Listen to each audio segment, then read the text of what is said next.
ਗੱਲ ਕਰੀਏ ਪਾਕਿਸਤਾਨ ਦੇ ਗਵਾਂਢੀ ਦੇਸ਼ ਅਫਗਾਨਿਸਤਾਨ ਦੀ। ਅਫਗਾਨਿਸਤਾਨ ਤੋਂ ਖਬਰ ਇਹ ਆ ਰਹੀ ਹੈ ਸ਼ਰਮਾ ਜੀ ਕਿ ਅਫਗਾਨਿਸਤਾਨ ਦੇ ਵਿੱਚ ਹਿੰਦੂਆਂ ਦੀ ਗਿਣਤੀ ਸਿਰਫ 4 ਰਹਿ ਗਈ ਹੈ ਤੇ ਸਿੱਖਾਂ ਦੀ ਥੋੜੀ ਮੋਟੀ ਇਦੂ ਵੱਧ ਹੈ, ਉਹ 10 ਰਹਿ ਗਏ ਨੇ। ਸੁਰਿੰਦਰ ਕੋਛੜ ਹੋਰਾਂ ਦੀ ਰਿਪੋਰਟ ਹੈ। ਸੁਰਿੰਦਰ ਕੋਛੜ ਹੋਰੀ ਜੀ ਇਸ ਤਰ੍ਹਾਂ ਦੀ ਖੋਜੀ ਰਿਪੋਰਟਾਂ ਦੇ ਲਈ ਜਾਣੇ ਜਾਂਦੇ ਨੇ, ਚਾਹੇ ਉਹ ਮਹਾਰਾਜਾ ਰਣਜੀਤ ਸਿੰਘ ਦੀ ਹਵੇਲੀ ਦਾ ਕੰਮ ਹੋਵੇ, ਚਾਹੇ ਕੁਝ ਸਾਡੀਆਂ ਇਤਿਹਾਸਕ ਯਾਦਗਾਰ ਥਾਵਾਂ ਹੋਣ, ਚਾਹੇ ਹਿੰਦੂ ਸਿੱਖਾਂ ਦੀ ਵਿਦੇਸ਼ਾਂ ਦੇ ਵਿੱਚ ਪਾਕਿਸਤਾਨ ਅਫਗਾਨਿਸਤਾਨ ਸਥਿਤੀ ਹੋਵੇ।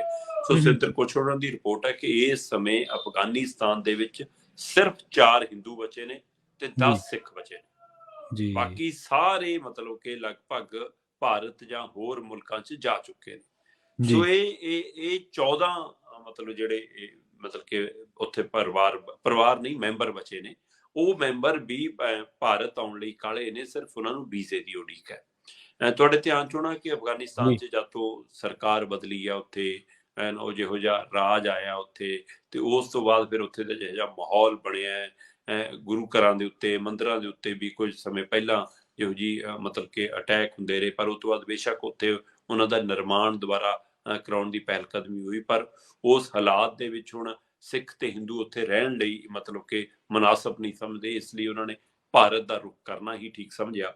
ਤੇ ਇਹਦੇ ਵਿੱਚੋਂ ਹੁਣ ਪਤਾ ਲੱਗ ਰਿਹਾ ਕਿ ਭਾਰਤ ਸਰਕਾਰ ਵੱਲੋਂ ਉਹਨਾਂ ਨਾਲ ਤਾਲਮੇਲ ਜਾਰੀ ਹੈ ਤੇ ਉਹਨਾਂ ਨੂੰ ਜਿੱਦਾਂ ਹੀ ਵੀਜ਼ੇ ਮਿਲਣਗੇ ਤੇ ਉਹ ਆ ਜਾਣਗੇ। ਤੁਸੀਂ ਇਹ ਦੇਖੋ ਕਿ 1970 ਦੇ ਦਰਮਿਆਨ ਗਿਣਤੀ ਜਦੋਂ ਸਾਹਮਣੇ ਆਈ ਸੀ ਤਦ ਦੱਸਿਆ ਜਾ ਰਿਹਾ ਸੀ ਕਿ 1970 ਦੇ ਵਿੱਚ ਲਗਭਗ 1 ਲੱਖ ਸਿੱਖਾਂ ਦੀ ਆਬਾਦੀ ਸੀ ਅਫਗਾਨਿਸਤਾਨ ਦੇ ਵਿੱਚ। ਠੀਕ ਹੈ। ਤੇ ਉਹ ਗਿਣਤੀ ਮਤਲਬ ਕਿ ਉਸ ਹਿਸਾਬ ਨਾਲ ਮੰਨਿਆ ਜਾਂਦਾ ਸੀ ਕਿ 1970 ਤੋਂ ਬਾਅਦ ਉਹ ਵਧਣੀ ਹੋ ਹੈ, ਕਿਉਂਕਿ ਅੱਗੇ ਉਹਨਾਂ ਦੇ ਬੱਚੇ ਪਰਿਵਾਰ ਵਧਣੇ ਆ ਤਾਂ ਉਹ ਗਿਣਤੀ ਵਧਣੀ ਹੈ। ਪਰ ਅੱਜ ਅਸੀਂ ਜਦੋਂ ਹੁਣ 2022 ਚ ਦੇਖ ਰਹੇ ਹਾਂ, ਜਦੋਂ 2022 ਸਾਲ ਜਾ ਰਿਹਾ ਤਦ ਗਿਣਤੀ ਸਾਹਮਣੇ ਆ ਰਹੀ ਕਿ ਸਿਰਫ 10 ਸਿੱਖ ਤੇ 4 ਹਿੰਦੂ। ਸੋ ਇਹ 10 ਸਿੱਖ ਵੀ ਜਿਹੜੇ ਨੇ ਉੱਥੇ ਉਹਨਾਂ ਨੇ ਗੁਰੂ ਘਰ ਸ਼ਰਨ ਲਈ ਹੋਈ ਹੈ, ਤੇ ਜਿਹੜੇ 4 ਹਿੰਦੂ ਨੇ ਉਹਨਾਂ ਨੇ ਇੱਕ ਮੰਦਿਰ ਸ਼ਰਨ ਲਈ ਹੋਈ ਹੈ।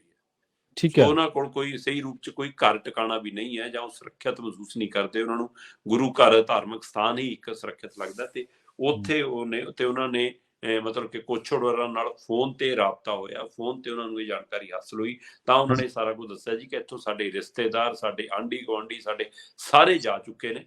ਸੋ ਸਿਰਫ ਅਸੀਂ ਬਚੇ ਹਾਂ ਤੇ ਸਾਡਾ ਇੰਤਜ਼ਾਰ ਸਿਰਫ ਇਸੇ ਗੱਲ ਦਾ ਕਿ ਸਾਨੂੰ ਸਮੇਂ ਸਿਰ ਵੀਜ਼ਾ ਮਿਲ ਜਾਵੇ ਤੇ ਅਸੀਂ ਅਫਗਾਨਿਸਤਾਨ ਛੱਡ ਦੇਣਾ, ਕਿਉਂਕਿ ਇੱਥੇ ਹੁਣ ਮਾਹੌਲ ਸੁਖਾਵਾਂ ਨਹੀਂ ਹੈ ਤੇ ਇਸ ਮਾਹੌਲ ਦੇ ਵਿੱਚ ਸਾਡੇ ਲਈ ਰਹਿਣਾ ਵੀ ਸੰਭਵ ਨਹੀਂ ਹੈ। ਅਸੀਂ ਸਿਰਫ ਮਤਲਬ ਕਿ ਜਾਨ ਤਲੀ ਤੇ ਧਰ ਕੇ ਆਪਣੀ ਵਕਤ ਕੱਟੀ ਕਰ ਰਹੇ ਹਾਂ, ਤੇ ਇਸ ਲਈ ਉਹਨਾਂ ਨੂੰ ਇੰਤਜ਼ਾਰ ਹੈ ਕਿ ਕਦੋਂ ਸਾਨੂੰ ਵੀਜ਼ਾ ਆਵੇ ਤੇ ਆਈਏ। ਤੇ ਆਹ ਗਿਣਤੀ ਬੜੀ ਮਤਲਬ ਪੀੜਦਾਇਕ ਹੈ। ਅਫਗਾਨਿਸਤਾਨ ਉਹ ਧਰਤੀ ਹੈ ਜਿੱਥੇ ਬਾਬਾ ਨਾਨਕ ਹੋਰਾਂ ਦੇ ਕਦਮ ਪਏ ਨੇ, ਜਿੱਥੇ ਉਸ ਬਾਣੀ ਦਾ, ਉਸ ਸੁਨੇਹੇ ਦਾ ਵੀ ਪ੍ਰਸਾਰ ਹੋਇਆ।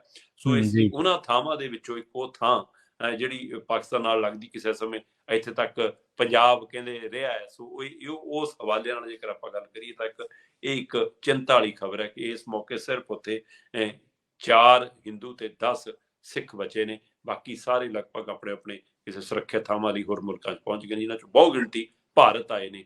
ਸੋ ਇਸ ਲਈ ਇਹ 14 ਦੇ 14 ਮੈਂਬਰ ਵੀ ਭਾਰਤ ਆਉਣ ਦੇ ਇੰਤਜ਼ਾਰ 'ਚ ਨੇ। ਸੋ ਕਦੋਂ ਇਹ ਮੌਕਾ ਬਣਦਾ ਦੇਖਣ ਵਾਲੀ ਗੱਲ ਹੈ।